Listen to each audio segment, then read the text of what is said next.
Hello, everyone. Thank you for coming out to Dolores today. Nice to see you. All right, where do you want to start? Christina. We ready? Yep. Okay. Hi, Christina. Hi, how are you today? I'm good, thank you. Good. Happy Monday, everyone. Thanks for taking questions. We appreciate it. About the transportation package special session, how have you been working with people across the aisle, the Republican Party? I know there's a lot of resistance to the proposal at this point. Do you expect to get this passed, and how are you working on the other side of the party? There has been a lot of bipartisan dialogue about the best way to meet the near-term needs for the state around transportation, maintenance, and safety. The proposal that will be heard today and be taken up on Friday really is an approach to say all parts of the state need to benefit from basic road maintenance and safety. And I do think there is a lot of support across the state for this, and I think we will get it done, legislature will get it done later in the week. Do you think there will be Republicans vote yes on this, at least some? I think there is Republican interest in supporting it. This comes down to politics at the end of the day, but what I can say to every Oregonian, whether you're a Democrat, Republican, or independent, what we're going to do is make sure that your roads, your bridges are safe and maintained no matter what time of the year it is, and that's why that package has to pass. We know people or Republicans rather, are against raising taxes to fill this gap, and some people are saying we could reallocate money that we already have instead of relying on new funding. What is your response to that? The new funding being proposed is the most reliable, consistent way to make sure the Department of Transportation is funded to provide basic services.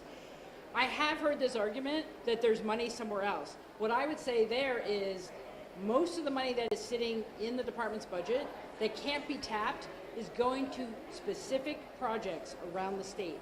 So if the legislature wants to defund a project to do other things in the ODOT budget, that is their choice. But I'm not hearing that. What I'm hearing is, let's dedicate this new money for maintenance and operations. I'm committed to that. I'll even put that in writing. That's what Oregonians are expecting. Lisa, Governor, on federal funding, are you prepared to use more federal funding if Oregon doesn't try and look at changing the sanctuary laws in place? I will tell you what I'm prepared to do. I'm prepared to fight for Oregonians to get every one of their federal tax dollars to come back to our state.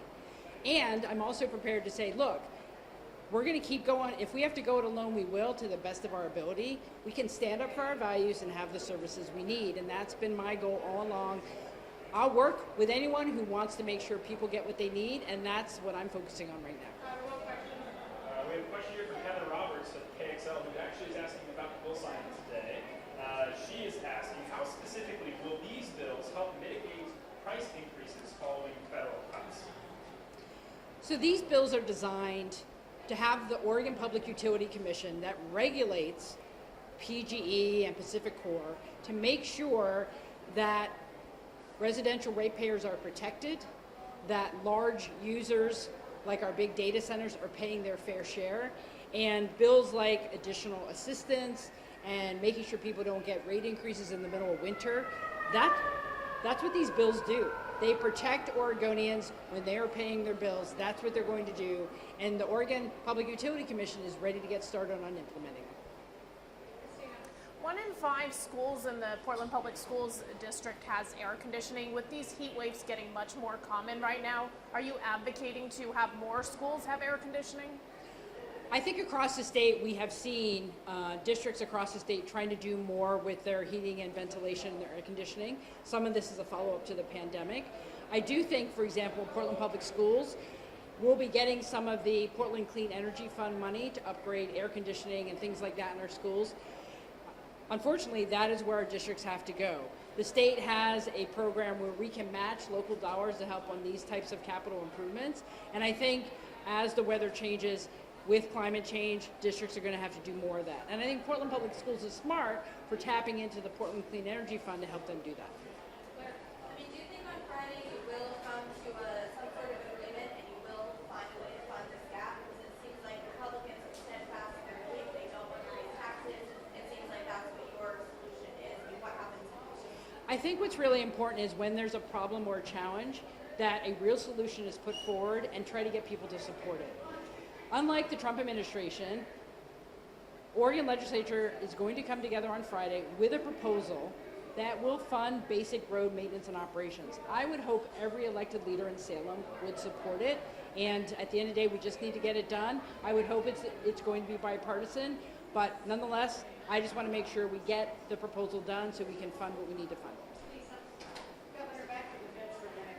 What do you plan to do if the federal government rolls in under an emergency declaration to use the National Guard here for immigration enforcement like they plan to do in other states? We have had no indication from the Trump administration that Oregon is being targeted for military deployment.